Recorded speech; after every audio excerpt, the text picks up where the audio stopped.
Huawei. That's how it's pronounced, even though in English it doesn't seem to make sense. But regardless, I talked about this company back in mid-October. Remember the Chinese microchip hack video I did? In that video, I mentioned Huawei because of concerns with them moving into Canada, and I covered other topics in the video as well, but the main story was that the Chinese government was using the company Supermicro. China produces 75% of the world's mobile phones and 90% of the world's personal computers. And the Chinese government seems to have a nasty habit of infiltrating foreign nations through the products that they make for them. This is part of the reason that China is happy to be a massive exporter for the world at the expense of their citizenry. It's not all for profit, it's for control as well. If China can produce technology for the world, they're having their hands on the inner workings of that technology. And that gives the Communist Party the ability to manipulate it how they want, as long as, it's not too obvious, of course. So that's what happened to US government contractors. It happened to Apple, Amazon, Samsung, big banks, and likely many more places. The Chinese government had a hand in hacking through technology imported to foreign countries. Now, this specific news story on the arrest of Huawei's CFO is huge because Huawei is the company at the forefront of China's effort to be self-sufficient in the strategic technologies market. And the woman arrested is the daughter of the founder of Huawei, and the US is seeking her extradition after convincing Canada to arrest her back on December 1st. The reason was that it's suspected she violated US trade sanctions against Iran. Her bail hearing has been set for Friday, and of course, China was quick to react with outrage, demanding that the US and Canada work to free the arrested CFO Meng. It's said that this goes beyond simply being rare, and it crosses into the territory of unprecedented. It's currently unclear how much of a role Trump played in this, although the arrest did happen the same day as Trump's trade talks with China.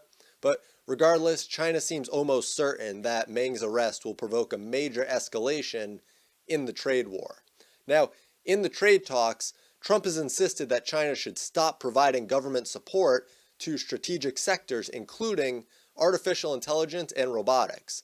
Both of these areas are covered by Huawei, and it would be one thing if the advances came as a result of economic stimulation in these areas, whether artificial through government subsidies or provided by the free market if China went to the free market, but that's not the case. A lot of these advances came on the backs of Western innovators. The technology is stolen by the CCP and then added to their arsenal. That's why Trump has complained about Chinese technology theft in the past. Now, the trade talks with China were delayed for another 90 days with an agreement for no new tariffs, but the old ones will remain in place without increasing. Now, this arrest adds a certain tension to that 90-day countdown for both sides. The US has the upper hand because the arrest of the CFO of Huawei could throw a pretty big wrench into China's Made in China 2025 plan to upgrade Chinese industry. There are several factors involved with that plan, and one is technological innovation. Trump is going against the Made in China 2025 plan by telling China to stop subsidizing strategic tech markets. And when that's coupled with this massive arrest, it just further complicates the plan to upgrade Chinese industries. So with this arrest, there's further leverage added to the immediate 90-day trade talk countdown, as well as the long-term Made in China 2025 plan. Now, a former CIA China analyst said, the US is trying to deter Chinese espionage and make it clear that there are real consequences. Huawei overtook Apple in smartphone shipments and aims to surpass Samsung, while targeting record sales of $102 billion this year, which is more than Boeing.